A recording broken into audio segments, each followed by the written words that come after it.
Better Life Media, America's leading source for life improvement, presents Jim Rohn, Living an Exceptional Life.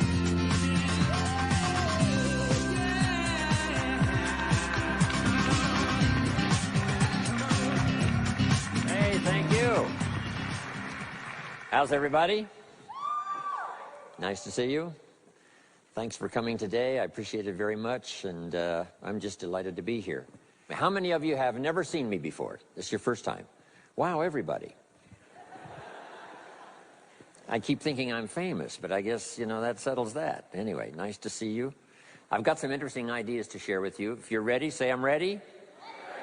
And if you'll take some good notes, I got some lists for you to make that you can take home with you and ponder at later times. Some of the things I want to share with you. I was raised in southwest Idaho. My parents gave me an incredibly excellent start in my life, which I appreciated very much. But I quit school at age 19, unfortunately.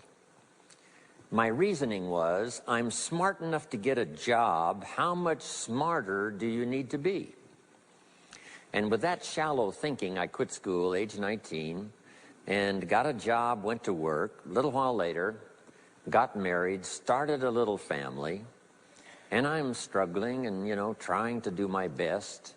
But it seems like each year I'm falling just a little bit further behind. Finally, age 25. The climax of my sort of, weariness with where I was, not doing as well as I thought I should.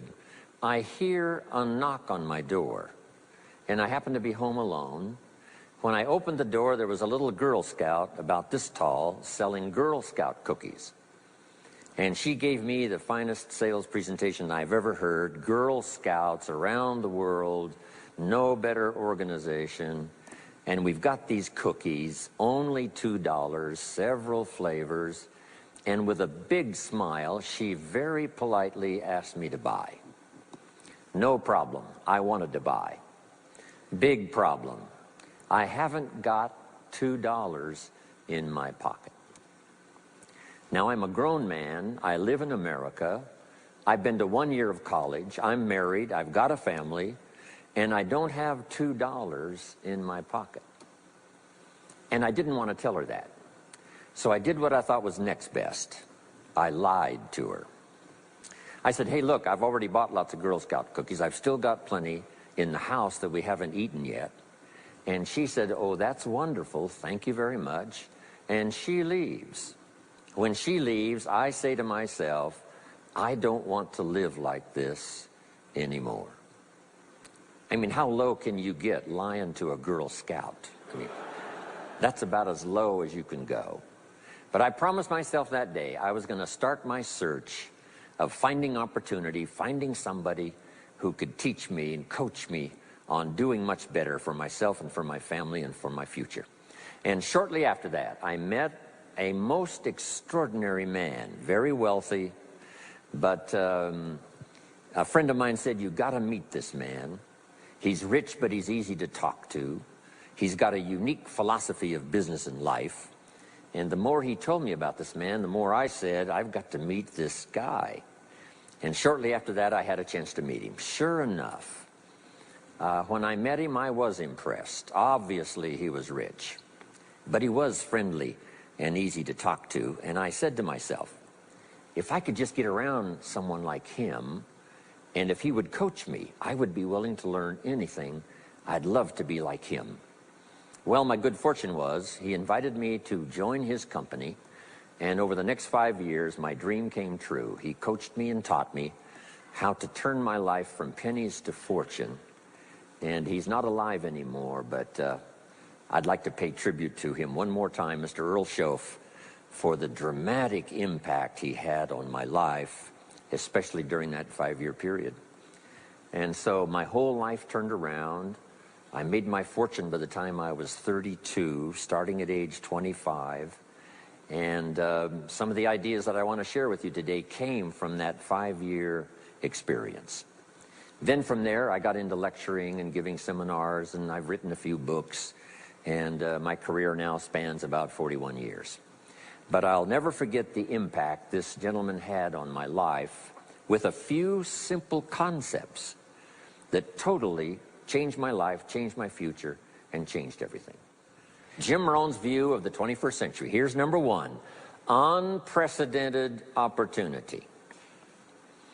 We not only have begun a new century, century 21, it's a new millennium.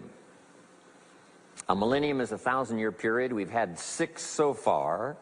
This is the beginning of the 7th millennium, and some scholars tell us that this could very well be an extraordinary time for the human race, this 7th millennium.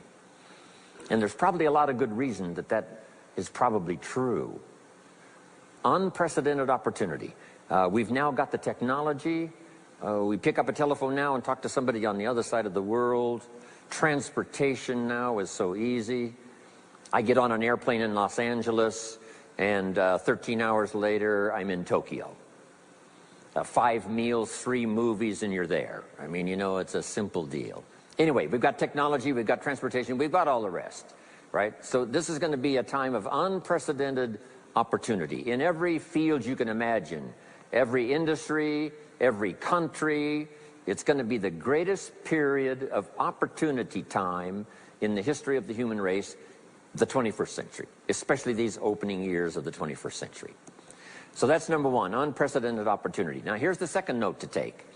Now also keen competition, because we now play the world game. And it's not just competition across the street and company to company and, you know, division to division and, you know, company to company. Now it's worldwide competition. A job now becomes available. Does it go to someone in Minnesota or someone in India? Worldwide competition.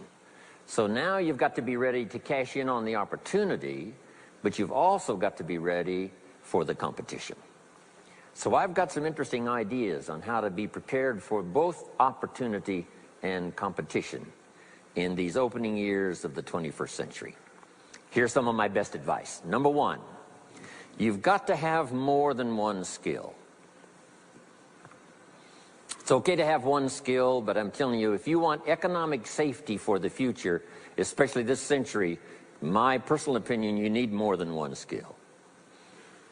We've seen people, right, the last 15, 20 years that only had one skill, worked for this company for a long time. The division the guy worked for got chopped, eliminated. Now he loses his job. Now he tells us he's in economic distress. Why would that be? Simple answer. He only had one skill. So for economic safety for the future, my personal advice, you gotta have more than one skill. In fact, it led me to my first fortune, and that was learning more than one skill. I started learning these extra skills in Idaho, where I grew up. I knew how to milk cows, but it didn't pay very well. Then someone gave me this incredible advice. If you want to lay the foundation for a future fortune, you've got to learn more than one skill. And I started that process age 25. Here's the first one, and I started part-time. A little sales job that I got. A product that I believed in, learned how to present it well enough for somebody to say yes, gave excellent service so that that would lead to multiple sales. And this little extra part-time job in sales absolutely started multiplying my income.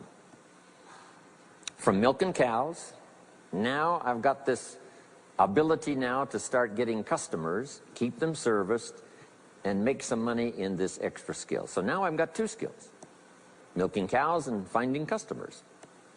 Here's the next skill I learned, just to give you a quick list. Next was finding good people. If you've got a little enterprise going and you need some people, you have to just go look for them. And when I learned this skill, finding good people for my little enterprise, I couldn't believe how it drastically changed my income. My income now starts to multiply, not just increase. So now I've got what? 3 skills: milking cows, getting customers, finding good people. I'm on my way. Here's the next one that paid me big money, in case you're interested, and that's organizing.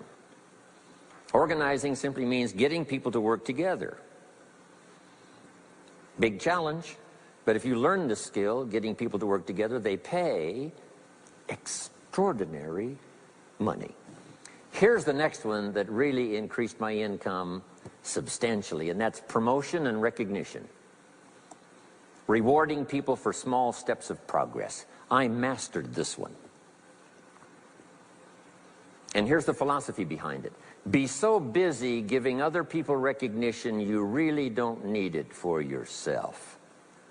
I mastered this. Guess what it pays? Big money. Let me just give you one more, and it's in 3 parts. And that's communication. Learning to affect other people with your language. Of all the things not to be lazy about, it's language, because words can work miracles. And communication I found in 3 parts. Here's number 1, training, showing somebody how the job works. Showing somebody how the business works. We call that training. I got good at that. Paid big money. Here was the next one, teaching. Teaching people how life works. Teaching people how to set goals. Teaching how to become a leader, manager, entrepreneur. Stepping up to the higher opportunity and better challenge. This one paid me extraordinary money. But this one paid the best. Learning to inspire. Helping people to see themselves better than they are. So I've got how many skills, right? A big long list. So safety, economic safety for the future, especially the opening years of the 21st century. Learn more than one skill. Here's number 2. It would be good to learn more than one language. Some of my business colleagues who speak 3 or 4 languages earn $3-4 million a year. One of my friends, Leon Weisbein from Russia, I remember when he was making $3 million a year, he spoke 3 languages. Here's what he said: I think I'll learn another language, make another $1 million. Those extra languages are so valuable. When I travel the world, I got to find somebody that knows more than one language, or I'm in deep trouble. If you think the time has passed you by to learn that 2nd, 3rd language, make this note. You heard it from Jim Rohn. Give it as a gift to your children. The 2nd language. Maybe that'll inspire them to learn the 3rd language, and then no telling where it might go from there. I asked a school teacher one time, how many languages can a child learn? Here's what she said: as many as you will teach them. They don't lack capacity, they don't lack intelligence, they certainly don't lack curiosity. They only lack a teacher. So you got my good advice now? More than one skill, more than one language. Here's the rest. Learn the simple economic formula that works for everybody, and I can give it to you in just a couple of sentences. A simple economic formula. Kids can understand it. Anybody can understand it. Anybody that wants to get paid. Here's the language for your notes. We get paid for bringing value to the marketplace. That's as simple as you can put economics. Anybody that wants to get paid. You get paid for bringing value to the marketplace. The marketplace is the people. Now, the value we bring is one part of it, a product or a service, but here's the other part, the value you become.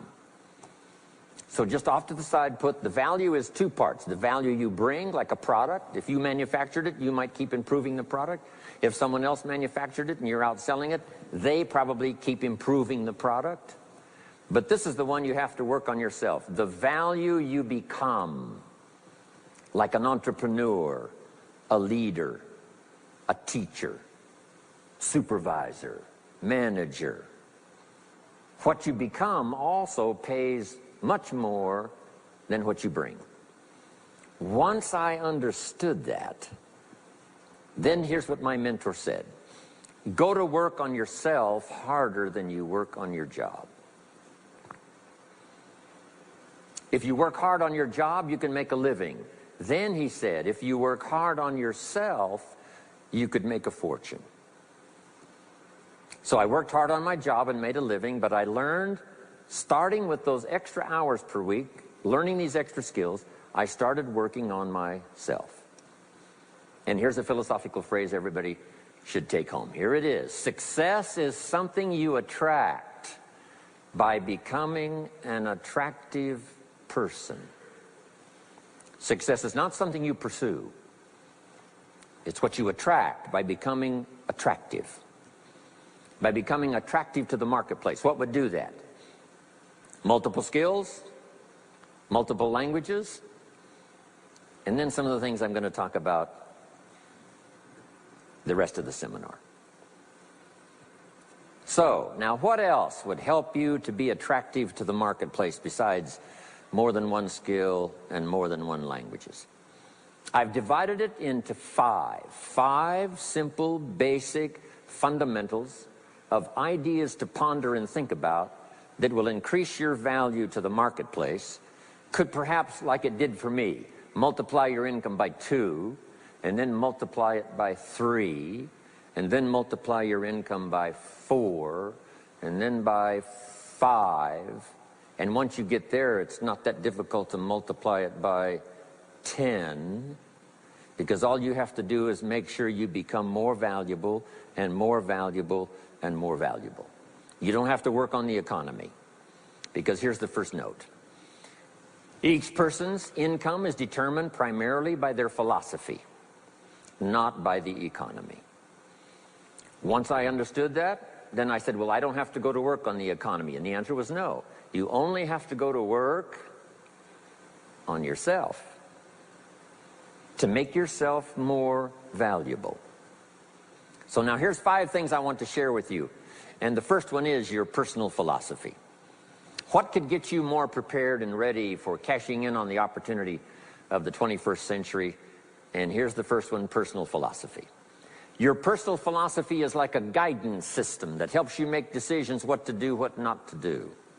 From the information you get and what you learn and what you know, we decide. Maybe your philosophy would have been 5 years ago never to attend seminars like this. You just didn't go. Now 5 years later, here you are.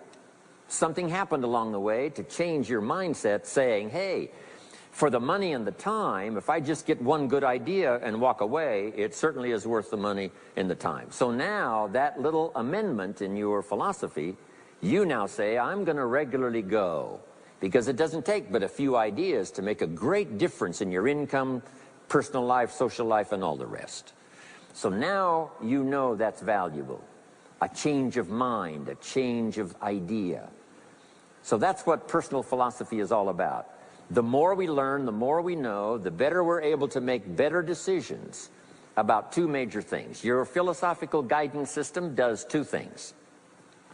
For your notes, number 1, helps you to see the dangers on one side, so you can avoid those. But here's what else your guidance system does. Personal philosophy helps you to see the opportunities on the other side, so that you can expand those, maximize those. And here's what that's called. The game of life is to minimize the dangers and maximize the opportunities. And the more we know and the more we learn, the more experience we gather in sessions like this, from the sermon on Sunday morning to the books we read and all the rest, helps us to keep continually adjusting our philosophical guidance system so that we minimize more dangers, maximize more opportunities. That's really the game of life. I couldn't put it much more simply. So number 1, we're affected by what we know. Now, how do we know more things and learn more things that'll help us readjust our thinking so we can avoid the dangers, maximize the opportunities? Here's number 1, learn from personal experience. One way to learn to do something right is what? First do it wrong, right? Mess up, and then you say, wow, that was costly. I'm never going to do that again. So one way to learn to do it right, first do it wrong. Sometimes a negative experience turns out finally to be positive. They say if you survive your first heart attack, you may now live to be a very old person. Why is that? Well, that first heart attack, if you survived it, is called a wake-up call. And maybe the doctor said, one more of these and you're history. And you said, wow. And you make it for the health food store. And you start reading every book you can find on good nutrition, how to avoid another one of these heart attacks, and you start jogging and start walking and doing all of the stuff, and this total change of lifestyle could now save your life and cause you to live to be a very old person. Here's what my mentor said, that's some of the best advice I ever got. He said, Mr. Rohn, if you will change, everything will change for you. If you'll start making personal changes, your income will change, your health will change, your future will change, everything will change, if you're willing to start making the changes. So sometimes a negative experience now causes us to really make a sudden shift in our philosophical guidance system that says, hey, I'm never going to let this happen to me again. Fantastic. Now here's the next way to learn, and that is to learn from other people's experiences, whether they are negative or positive. It's too bad failures don't give seminars like this. Wouldn't that be good information? Now, we don't want to pay them, so they don't lecture, but their information would be valuable. If you know a guy that's messed up his life for 40 years, you have to say, John, would you spend a day with me? And I will bring my notebook and take good notes. A good-looking guy like you, beautiful family, every reason to do well, threw it all away. Teach me how for the last 40 years you messed it all up. And he tells you, and you take good notes. Learning from the negative side of someone's experience. If somebody tells me these eggs are rotten, I'm not going to make an omelet and try it, right? I'm just going to take their advice and their know-how. So, learn number one from your own experiences, learn number two from other people's experiences. And my mentor taught me to always keep a journal. Here's what he said, don't trust your memory. If you want to live a dynamic life, multiplying your income, multiplying your future, be a good student. If a good idea comes your way, write it down, then ponder it, then perhaps go do it. Okay. Now, your philosophy comes from what you learn, comes from what you know, comes from other people's experiences. 3 ways now to learn from other people. Here's number one, learn from what you see. One of the great watchwords of these early years of the 21st century, pay attention. If you just watch, you can pick up clues. Success leaves clues. And if you'll be a better observer of the winners and the losers, those that are doing well and those that are falling behind, and just take mental notes and good notes and say, I'm going to adjust what I'm doing based on what I see. Here's number 2. We learn so much from other people based on what we hear. Here's good advice on that. Be a selective listener. Listen to voices of value that have experience, ideas, reputation, something valuable to share. Now here's number 3. Read all the books. Now there's millions of books, so you can't read all the books. But make this note. Read all the books you need to read to make you as wealthy as you want to be, as healthy as you want to be, as prosperous, as productive, as unique a human being as you want to be. Read all of those books. Don't leave those books go unread. My mentor got me started on my library when I was 25. I got one of the best. If you saw my library, you would be impressed. I haven't read everything in it, but I feel smarter just walking in it, right? My library. I was smart enough to buy it all. Now I got to be smart enough to read it all. Now jot this down. When you do read, you have to sort through what you read and decide which is valuable to try. That's part of the process of learning. Gathering information and sorting through it. One, the information that would apply to you, and what you think would be valuable based on your current philosophical opinion. So read all the books. Our lives are greatly affected by what we learn and what we know.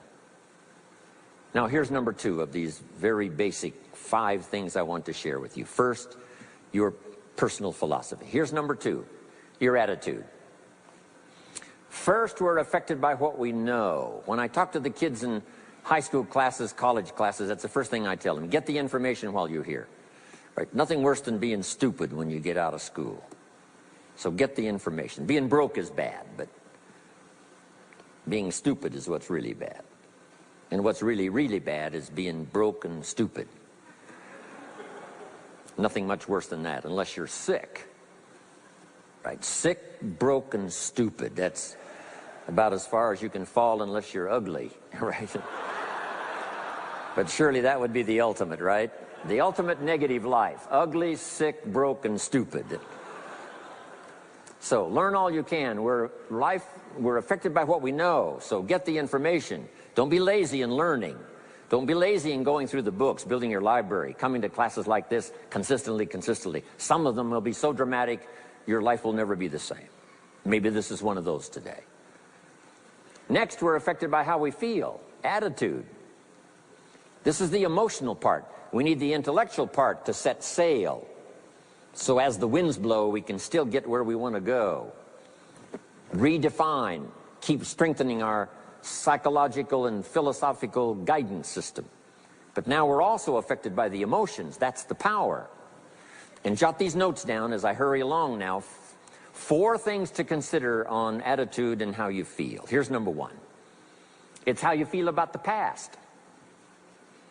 It's important to make the past useful. Past experience, even past losses, past failures, as well as successes. To review it and go back over it, see where you went wrong, correct that, invest that now in the future. Don't live in the past, and don't carry the past around like a burden, but simply use your past as one of your mentors to help refine mistakes, make some changes that you can invest now in the future. Here's the second attitude. It's how you feel about the future. We look back for experience, but number 2, we look forward for inspiration.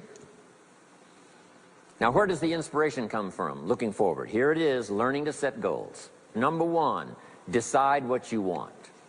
Takes more than 5 minutes. Take some time and decide what you want. Where do you want to go? What do you want to do the next 10 years, 20 years? What would you like to become? How many skills would you like to learn? What are the books you want to read? How about the people you want to meet? The cities you want to visit? Experiences you'd like to have over this next period of time? Start thinking about all of that. Here's the next key. Write it all down. Building a life is like building a house. You wouldn't start building the house until you had it finished. Wouldn't you look foolish starting to build the house if it wasn't finished first? What if you were laying bricks and somebody came by and said, "What are you building here?" And you said, "I have no idea." See, they would take you away to a safe place. So building a life is a lot more important than building a house. And yet people treat it so carelessly and so casually about planning and making plans for what they want their life to work out to be. So I'm asking you not to be casual anymore. Start designing the future. For yourself, for your family, for your business, for your future. Okay, decide what you want. Okay, so from the past we get experience, from the future we get excitement, inspiration by setting goals. Now here's the next advice. Put everything on your list of goals. Little things, insignificant to someone else but important to you. A goal list is important. You don't have to publish it in the local newspaper.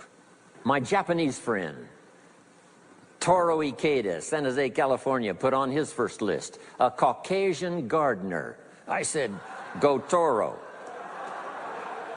Back then everybody had a Japanese gardener. He said, no, I'm Japanese. I want a Caucasian gardener. I like that. So set goals. Set the goals that'll turn you on, goals that'll get you excited. Put everything on your list. Now, here's the next attitude. It's very important how you feel about everybody. If you want to be a leader extraordinaire, here's what you learn. Each of us need all of us. One person doesn't make an economy. One person doesn't make a symphony orchestra. It takes all of us for each of us to be successful. Each of us need all of us, and all of us need each of us. Each gift is important. as we bring it to the table, as we bring it to the country, as we bring it to the community. Learn to appreciate that. Each of us need all of us. Now here's the last one on attitude. It's how you feel about yourself. Nothing more powerful than self-confidence to start multiplying your income by 2, by 3, by 5, by 10. And where does that come from? Make the note. It comes from self-esteem. Doing the things you know you should do, and at the end of the day, your self-esteem is soaring and high. You've met the people you said you'd meet. You made the calls you said you would make. You did the things that you required of yourself to do. And at the end of the day, you feel great about yourself. That is one of the greatest motivating factors for the future. Self-esteem, feeling good about yourself. Now let me give you the miracle piece of this formula. If you're ready, say, I'm ready. Here it is. Number 3 is activity. We're affected by what we do. Now we've gotten to the formula of how to turn ideas into reality, how to turn imagination into substance. It's called number 3, activity. So add these notes to it now. Activity is the work. Activity is the labor. You might add labor pains. I'm short on personal experience here, but the mothers in the room would tell us that we know what that's all about. Labor pains. Why would an upcoming potential mother be willing to put herself through maybe a rather painful experience? She said, that's an easy answer.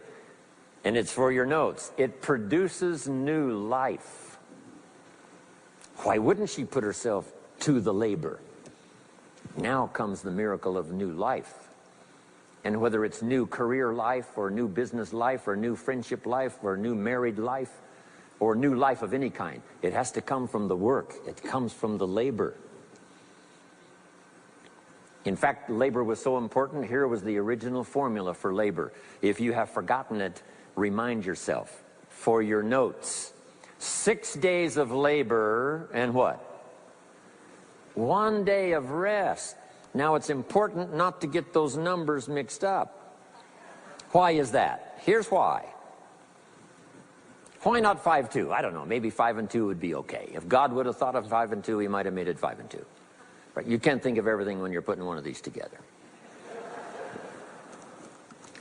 But maybe one of the reasons for 6-1, jot this down now. If you rest too long, the weeds take the garden. Not to think so is naive. As soon as you've planted, the busy bugs and the noxious weeds are out to take it. So you can't linger too long in the rest mode. You've got to go back to work. 6 days of work, then rest and spirituality and friendship and change of pace.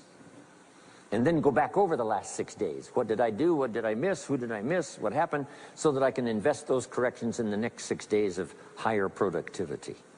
Have you got that now? 6 days of work, 1 day of rest. Don't get the numbers mixed up. Activity.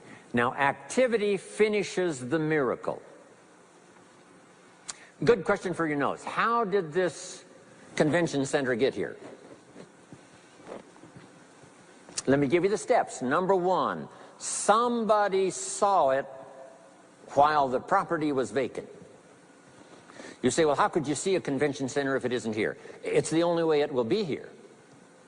And somebody has to see it so clearly they can draw a picture of it, saying, this is the convention center. You say, no, it isn't there. They say, yes, this is the convention center.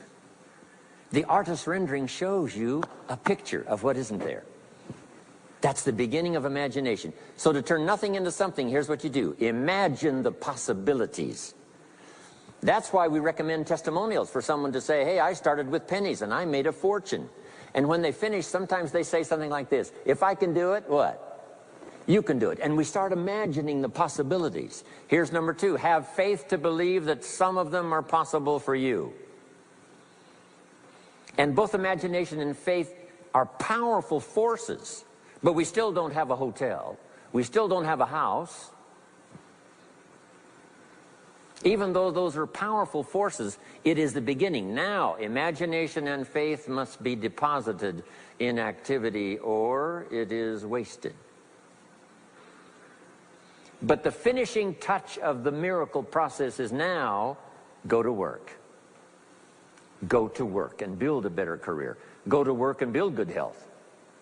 You can't have good health without the work. When did we start hearing that phrase? No pain, what?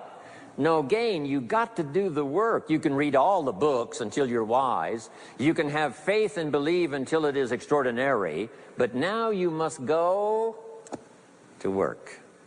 And if you'll learn to appreciate the work that produces the miracle of good health, the miracle of a career, the miracle of a relationship, the miracle of a fortune.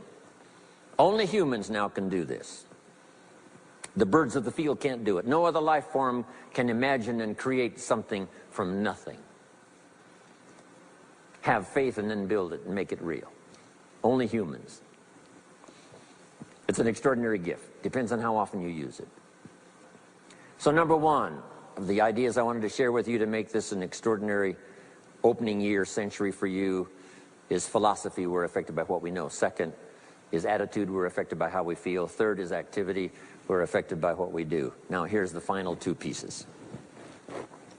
Number four, learn to measure progress. Once you've set up a project now, you want to turn nothing into something, now you must measure your progress. How are you doing?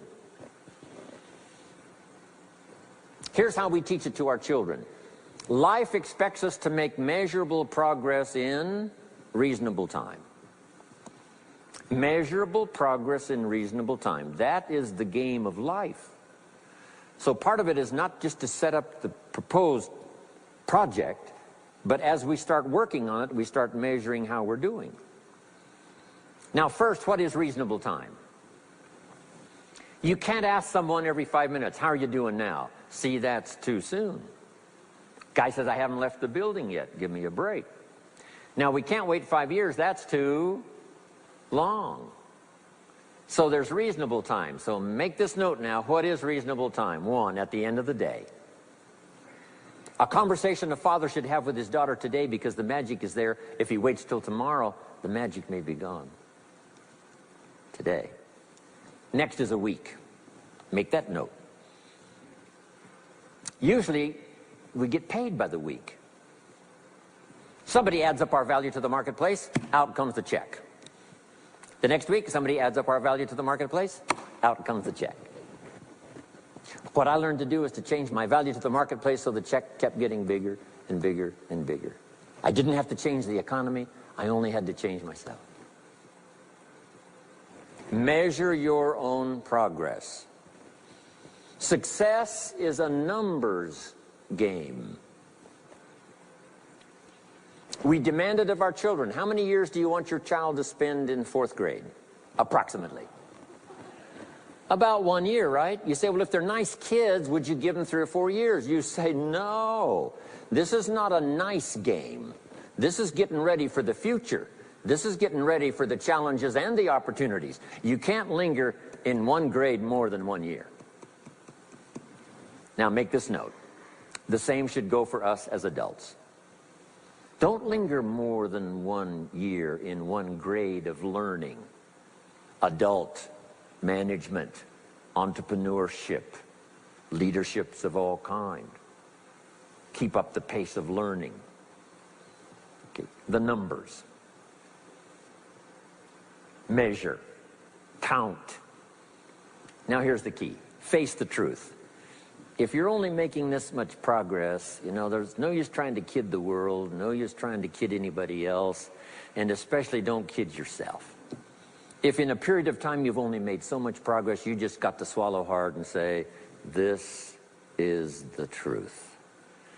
I've got to face it. Now, what could I do to start increasing my progress and make my health better, make my income better, make my investments better, make my value to the marketplace much better, get busy learning the second skill and the third skill and the next language and the next language to increase my value. I got to get busy and do that. See if you will do that. I promise you, one of the greatest motivating factors in the world is progress. And if you'll measure it, you'll get excited.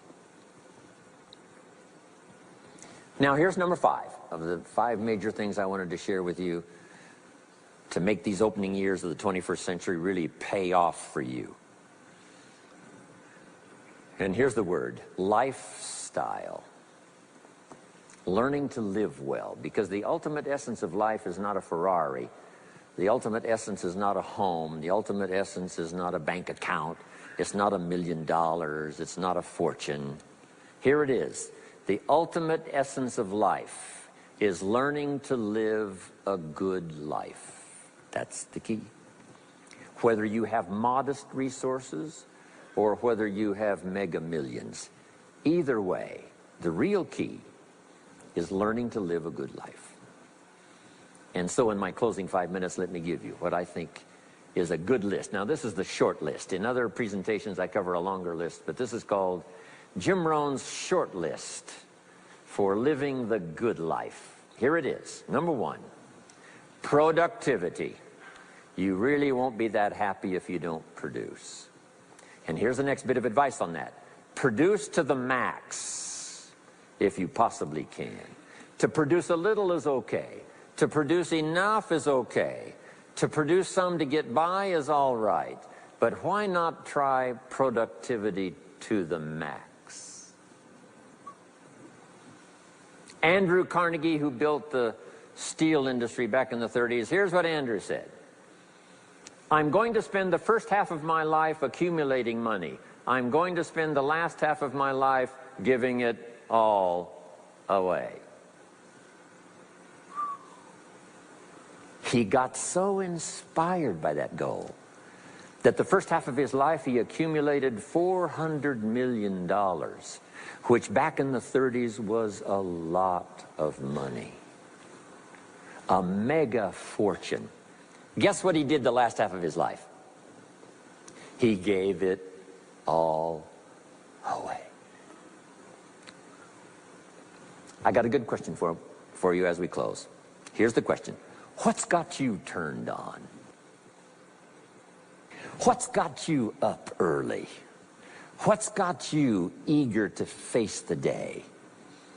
What's got you inspired to learn the extra skill, put in the extra time, go the extra mile, learn how to work with people, guarantee your future? Good question. Here's number 2, good friends. You got to have good friends. The best support system in the world is good friends. Collect and nourish those as priceless. Good friends are those wonderful people who know all about you and still like you. Those are good friends. Here's number 3, your heritage. What's made America so unique among all the nations of the world and the greatest experiment in the history of the world? And that is the depository of gifts that have come to America over the last 300 or 400 years. The heritage from all walks of life, all over the world. Now, the key to keeping America vital and powerful and unique for generations to come is to keep alive these heritages.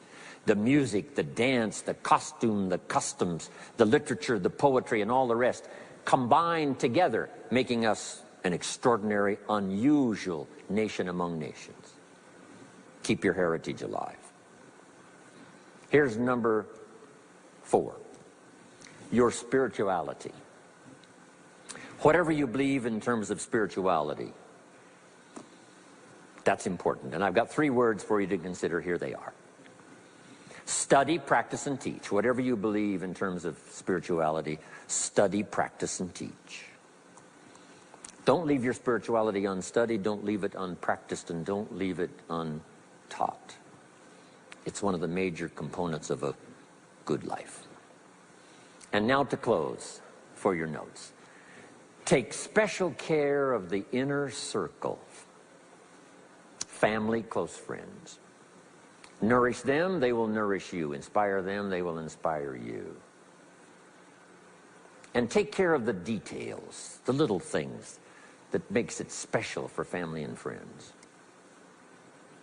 When my father was still alive after my mother died, my father lived about another 7, 8 years. When I used to travel, I would try to call him while he was having breakfast with the farmers, southwest Idaho. Make a special day. If I'm in Israel, I got to get up in the middle of the night. But I call in the middle of the night, Papa, I'm in Israel. And they would bring him the phone in this little cafe called the Decoy Inn. And Papa would say, Israel, son, how are things in Israel? And he'd talk real loud so everybody could hear. Right? Say, Papa, they gave me a reception last night on the rooftop overlooking the Mediterranean. He'd say, overlooking the Mediterranean. Now he's got a story to tell for the rest of the day. My son called me this morning while I was having breakfast with the farmers. I know he had to get up in the middle of the night. Special days. One more scene. I thought about my father walking down the lane on the farm to the mailbox, opening it up. And this is for your notes. Make sure the mailbox is not empty. My father lived to be 93. What kind of an experience would that be for a day? Age 93, open the mailbox and it's empty. Even if it's just a postcard, make sure the mailbox is not empty. The details, the inner circle. And now here's the last. Maybe, just maybe, some of the things I've shared with you have been seeds that have fallen on your consciousness at the right time. And then if it turns into something valuable for you in the future, that will be well worth my coming, being away from my grandchildren and my children for a little while, to come and deposit the best of my experience with all of you today. Thank you very much. God bless. We hope you've enjoyed this special presentation of Jim Rohn's Living an Exceptional Life. If you'd like to own a copy of this program or any of Better Life Media's programs, please visit our website at betterlifemedia.com, where you'll find all types of valuable life improvement information.